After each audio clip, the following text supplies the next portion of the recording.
Bien, bienvenue sur la chaîne du Barreau de Rouen. Nous allons inaugurer aujourd'hui une nouvelle série avec un confrère écrivain.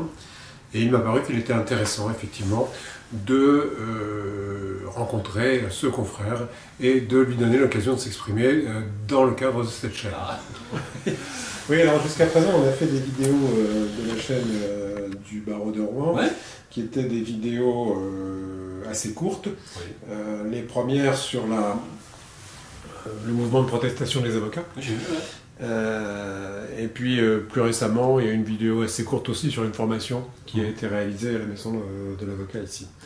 Et donc l'idée aujourd'hui, c'est de faire des vidéos un peu plus longues, sous forme de conversation, comme on le fait maintenant, pour présenter un confrère ou une autre personnalité qui a quelque chose à raconter, susceptible d'intéresser le barreau. Voilà, donc tu te présentes en quelques mots. Ouais. D'accord. Je me dis quand tu veux tourner. Ça tourne. Ça tourne, d'accord. Donc Lionel Tirel, avocat barreau de Rouen depuis 1993.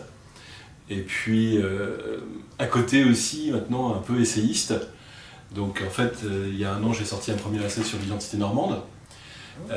Et puis j'ai récidivé sur Normandie Viking Spirit cette année.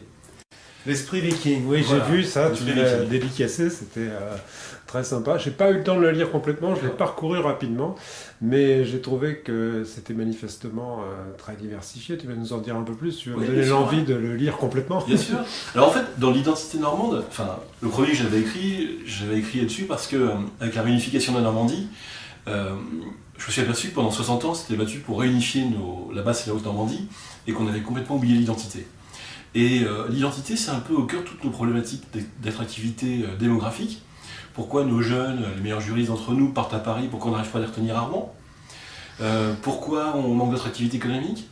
Et en fait, au cœur de ces problématiques-là, on a les problèmes de questions d'identité normande en l'occurrence. Et j'ai voulu, à travers cet ouvrage, cet essai, essayer de redonner des couleurs à l'identité normande et de dépoussiérer un peu. Et puis en fait, j'ai pas pu tout raconter sur les Vikings. Et je me suis aperçu qu'en Normandie, on a des gens pour qui les Vikings, c'est rien. C'est quotité négligeable. Et puis, vous avez des gens pour qui c'est un mythe du grand guerrier blond aux yeux bleus qui s'affronte aux événements, une espèce de réminiscence de surhomme nietzschéen. Bon, je pense qu'entre les deux, il y a un chemin à trouver. Et le chemin que j'essaie de trouver, moi, c'est qu'au-delà du fait qu'on ait des épées rouillées au fond de la Seine qu'on a retrouvées, de Vikings, au-delà du fait qu'on ait retrouvé à Pitre une tombe d'une femme viking, au-delà du fait qu'on a beaucoup de noms de villages patronymiques qui sont issus de mots scandinaves en Normandie, je crois qu'aujourd'hui, ce qui nous reste, c'est l'esprit viking. C'est les Viking Spirit. Et les Viking Spirit, c'est pour moi à la fois l'esprit de conquête, l'esprit d'aventure et l'esprit d'entreprise. C'est cette combinaison d'esprit qui fait du Viking Spirit. Et on pourrait se placer dans les années 850 avec un Jarl qui réunit ses guerriers dans un scali, cette grande maison commune qui est chez lui, et qui dit à ses hommes, voilà, on va aller se battre, on va aller faire une opération de vikingar en France, en Bretagne par exemple, et on pourrait se positionner en 2019 aujourd'hui dans une entreprise qui déciderait, dont le chef des autres entreprises réunit ses hommes et dit, voilà, on va partir à la conquête de tel marché économique. C'est la même démarche. Et ça nécessite au fond les mêmes qualités, les mêmes vertus. Winston Churchill disait que si on veut voir loin, il faut voir loin dans le passé. Et ça m'a toujours interpellé, et c'est un peu le sens de nos racines. Et je crois qu'au fond de nous, on a ce Viking Spirit. Il suffit de rallumer les braises, et on a cet esprit d'entreprise. Aujourd'hui, alors, naturellement, l'esprit de conquête, on ne va pas aller conquérir le monde, c'est fini, à la pointe de l'épée. L'aventure, on a été partout, même Thomas Pesquet dans l'espace, le dernier moment qu'il y a été, le premier dernier. Mais il reste surtout l'esprit d'entreprise aujourd'hui, et ça, je crois qu'on a tout ça au fond de nous, et c'est ce que j'ai voulu traduire dans ce livre. Sur le monde de l'entreprise, c'est que en fait, les Vikings ont été les premiers à créer des joints de venture. C'est-à-dire que quand ils partaient en expédition, ils s'associaient avec des compétences multiples, ils acquéraient tout au long de leur existence des compétences nouvelles, et ils partageaient les risques, les bénéfices.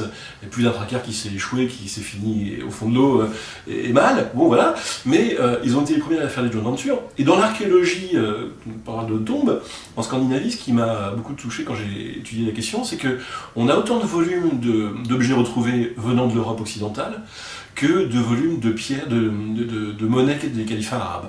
C'est-à-dire le volume d'activité économique.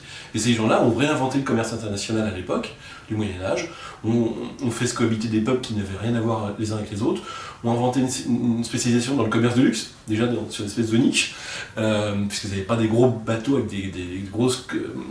c'était pas des caravelles. J'ai vu qu'on parlait de commerce de fourrure, de choses comme ça. Voilà, c'était la fourrure, de l'ambre, de l'ivoire, et puis beaucoup d'esclaves. Enfin, en fait, voilà, il y avait aussi ces trafics à l'époque.